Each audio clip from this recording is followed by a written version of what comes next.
Olá pessoal, hoje vamos falar sobre como dividir os espaços na pintura. A gente às vezes fica pensando como que eu divido esses espaços no meu cenário, na minha pintura. Quais são as regras de composição? Hoje nós vamos falar um pouco desses espaços, onde eu posiciono as minhas horizontais, diagonais, verticais.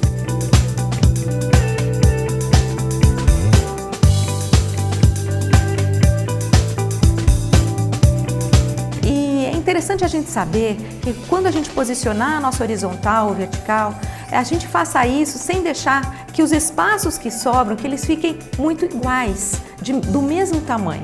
Quando você tem tamanhos diferentes, você cria uma dinâmica, você dá uma velocidade no trabalho, você quebra a monotonia. Quer dar uma olhada? Vem aqui, vou te mostrar. Olha essa imagem. Essa é uma tela de Monet, um belo campo de papoulas. E aqui a gente consegue ilustrar bem isso que eu estou comentando. Monet coloca a linha do horizonte mais ou menos nessa posição aqui que vocês estão vendo. Ou seja, nós temos um bom espaço de terra e nós temos um bom espaço do céu. Mas vocês podem observar que esse espaço da terra, ele é bem maior do que o do céu. Então, isso faz com que Monet que imaginou em dar ênfase a essa região da tela. Então, ele deixou esse tamanho um pouco mais elevado para que ele pudesse colocar mais elementos e depois compôs o restante da tela com o céu. Então, a gente vê que existe o quê? Um movimento, quebrou. Imagine você, se você colocasse essa linha do horizonte no meio da sua obra, você ia ter dois espaços iguais e isso ia fazer com que sua tela ficasse mais monótona. Então, essa é uma das regras, inclusive, algo que a gente deve evitar. Colocar a nossa horizontal no meio da tela, porque assim você fica com aquela coisa monótona. Quando você joga um pouco mais para cima a sua horizontal ou quando você coloca ela um pouco mais para baixo, você dá mais dinâmica e você quebra essa questão de ter os espaços divididos de maneira igual, tá bem? Então, colocar a sua linha de horizonte no meio da tela é algo que deve ser evitado. Então, gente, falando sobre isso, coisas que devem ser evitadas quando a gente fizer um trabalho, vamos falar também das linhas verticais, porque o que vale na horizontal vale também para a vertical. Vem comigo dar uma olhada na imagem.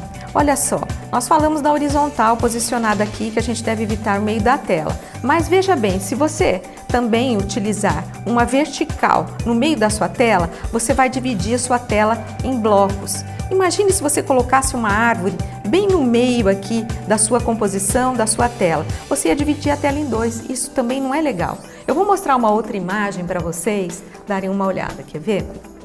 Esse é um trabalho também de Monet. E aqui Monet colocou realmente as árvores, tem duas árvores na vertical, mas se a gente for ver, será que ela está realmente no centro da tela? E o que nós vamos ver que Monet fez muito sabiamente, ou seja, essa árvore que estaria no meio, ela não está tanto no meio. Mas mesmo que ela estivesse, o que Monet faz? Monet coloca uma outra vertical para que ambas as verticais, posicionadas mais para o lado direito, ele conseguiu dar mais peso a essa região aqui, a esse primeiro plano, é para onde o nosso olhar corre primeiro. Então ele não dividiu, nesse caso, ele não dividiu a tela em dois tamanhos iguais, ao contrário, Monet conseguiu dar esse equilíbrio, essa dinâmica, dando mais peso a essa parte e depois fazendo com que o nosso olhar caminhe pela tela. Aqui você vê o esboço dele, como ele posicionou essas duas árvores, onde está o meio da tela. Então aqui também vale a metade da tela para a horizontal e a metade da tela para as verticais.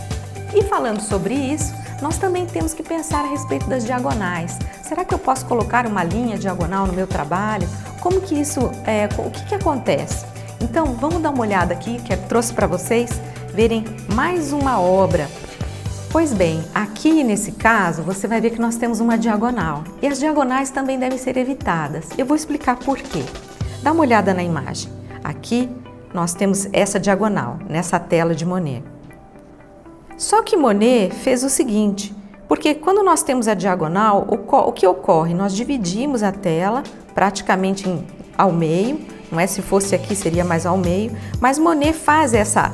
A diagonal costuma dar movimento, mas se você não coloca nenhum elemento para parar o olhar, o seu olhar vai entrar na tela e vai sair.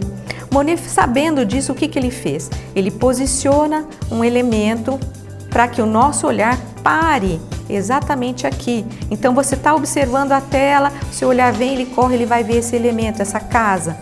Ou então, ele posicionou também essa pedra, esse penhasco aqui, o que faz com que o seu olhar pare. Ele para aqui, ele para aqui. Ou seja, o seu olhar não vai correr e sair da tela, tanto para cá quanto para lá.